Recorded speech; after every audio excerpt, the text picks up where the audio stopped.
Investasi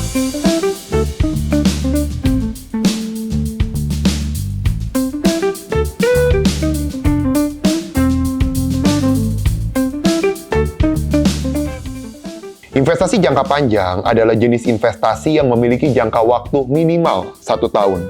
Investasi ini bertujuan untuk memperoleh keuntungan yang maksimal dalam jangka waktu yang lama, biasanya di atas 5 tahun. Investor yang berinvestasi jangka panjang tentu sudah mempertimbangkan nilai intrinsik dari sahamnya berdasarkan kinerja dan prospek bisnisnya. Jika harga pasar masih di bawah nilai intrinsik, kita bisa menunggu hingga saham tersebut mencapai target. Investasi jangka panjang memiliki beberapa keunggulan. Yang pertama, potensi keuntungan yang lebih besar. Investasi jangka panjang memiliki potensi keuntungan yang jauh lebih besar dibandingkan investasi jangka pendek. Karena pergerakan pasar dalam jangka panjang cenderung lebih stabil.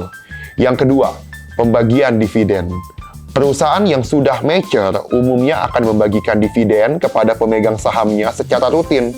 Dividen dapat memberikan penghasilan pasif bagi investornya. Yang ketiga, efek compounding. Investasi jangka panjang dapat memanfaatkan efek compounding, yaitu proses penggabungan antara keuntungan yang diperoleh dari investasi ditambah modal awalnya. Efek compounding dapat meningkatkan nilai investasi secara signifikan dalam jangka panjang. Yang pertama, resiko pasar. Resiko pasar adalah risiko yang disebabkan oleh fluktuasi harga saham. Fluktuasi harga saham dapat disebabkan oleh berbagai faktor, seperti kondisi ekonomi, kondisi politik, dan kinerja perusahaannya. Yang kedua, risiko industri.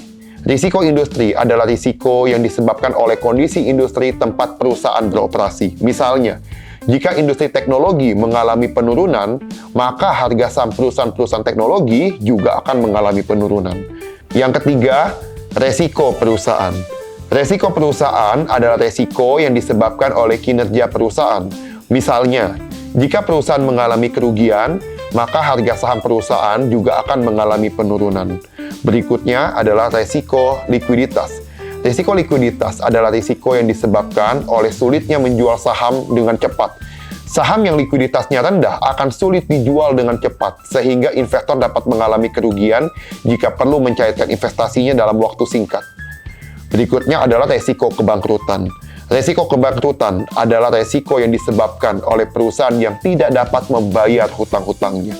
Jika perusahaan bangkrut, maka saham perusahaan tersebut akan menjadi tidak bernilai. Karena itu, perlu analisis mendalam dan mengamati perkembangan pasar untuk mengurangi resiko-resiko tersebut.